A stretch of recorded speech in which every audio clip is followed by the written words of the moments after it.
আজকে জাকির নায়েক নিয়ে সারা পৃথিবী তোলপাড়। আজ সকালে মালয়েশিয়ার প্রধানমন্ত্রীর সাথে ভারতের প্রধানমন্ত্রীর বৈঠক হয়েছে। বৈঠকের এক পর্যায়ে নরেন্দ্র মোদী মালয়েশিয়ার প্রধানমন্ত্রীকে বলেছেন, আমার একটা মোস্ট ওয়ান্টেড পারসন আপনার দেশে আছে, আপনি তারে ফেরত দেন, আমি তারে বিচারের মুখোমুখি করব। আমাদের ইমান, আমাদের উখুওয়াত, আমাদের বারাদরি পানি হয়ে গেল দুনিয়ায়। এক ব্যক্তিকে একটা প্রেসিডেন্ট, প্রধানমন্ত্রী বলে যে আপনি ফেরত দেন। এখন ভারতে ওনার নাগরিকত্ব নাই, ওনার সমস্ত সম্পত্তি বাজেয়াপ্ত।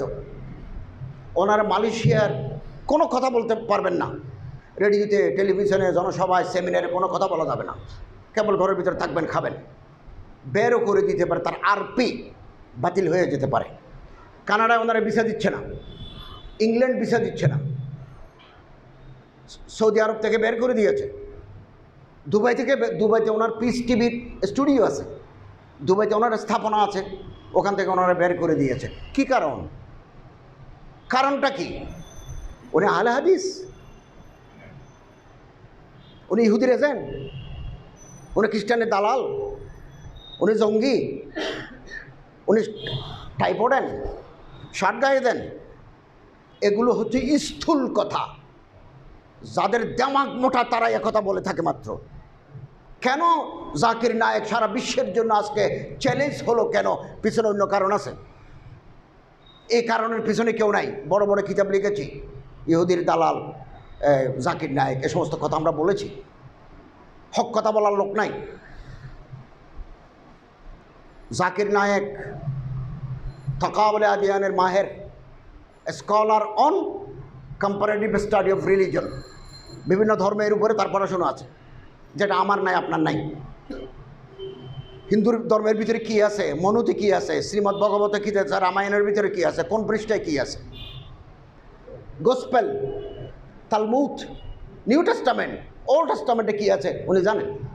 কোরআন শরীফের উপরে ওনার একটা অবুর আছে, আহাদিসে নববিয়ার ভিতরে ওনার একটা দখল আছে। উনি যদিও বা বাকায়দা আলেম নন, মাদ্রাসায় পড়ে কোনো সনদ ইয়াফতা নন, কিন্তু পড়াশুনো আছে। কিন্তু উনি ফকি নন, মুফতি নন, উনি ডাক্তার, ইংরেজি শিক্ষিত লোক, কিন্তু এই ফিল্ডে উনি মেহনত করেছেন। উনি যখন বক্তৃতা দেন ইসলামের উপরে, গায়রে মুসলিমদের 30টা অভিযোগ আছে। এই অভিযোগে 30টার বেশি নয়, উনি 30টার জবাব আছে ওনার।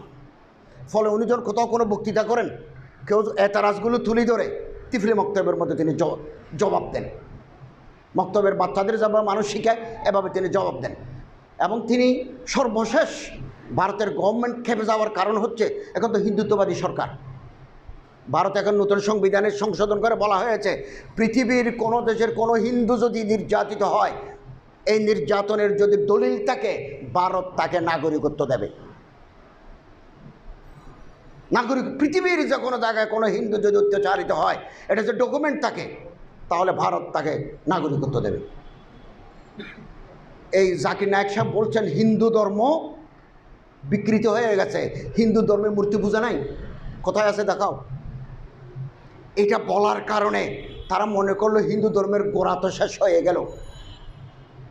গণেশ না থাকলে, দুর্গা না থাকলে, সরস্বতী না থাকলে, মেনকা না থাকলে, কালী না থাকলে, তা আমাদের আর পূজা কি? তখন মনে করছে এই মানুষটা পৃথিবীর যেখানে তাকে ধরে আনি তারে জবাই করে দিতে হবে। এই জন্য ফেরত চায়। কানাডায় গেছেন, ব্রিটেনে গেছেন। ব্রিটেনে তিনি বক্তৃতা করেছেন 2টা, লন্ডন, ইংল্যান্ডে করেছেন, কানাডায় করেছেন 2টা। The present Bible is not word of Allah. বর্তমান বাইবেল যেটা বাজারে, সেটা আল্লাহর কালাম নয়। আল্লাহর কালাম এগুলো বিকৃত হয়ে গেছে, ডিস্টোর্টেড। এখন যেটা বাইবেল আছে, এটা সেন্ট পলের লেখা। এই দলিল, এই দলিল, এই দলিল। যারা বাইবেল লিখেছেন তারা একজনও হযরত ঈসা আলাইহিস সালামকে দেখেন নাই।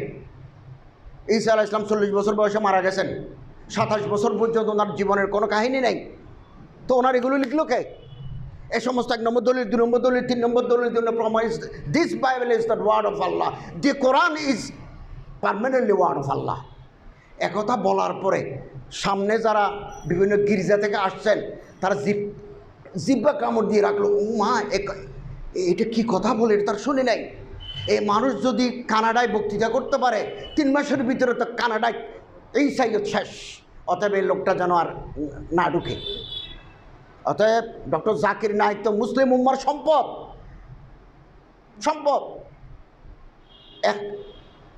ইত্তেহাদ মাল ইখতিলাফ, ইত্তেফাক মাল ইখতিলাফ। ওনার সাথে আমাদের উনি এক নশিস্তে 3 তালাক দিলে 1 তালাক বিশ্বাস করেন, আমি এটা মানি না। 3 তালাক দিলে 3 তালাক ওয়াকে হবে। এরকম ফিকহি বহু মাসাইলের সাথে আমাদের অনেকের একতলাফ আছে, কিন্তু তার যে অবস্থান, তার যে বাইনুল আকওয়ামি খেদমাত, এটাকে আমি মাটি করে দিতে পারি না। আমার কাছে মজবুত কবি দলিল না থাকা পর্যন্ত আমি কোনো মানুষকে ইহুদির দালাল বলতে পারি না।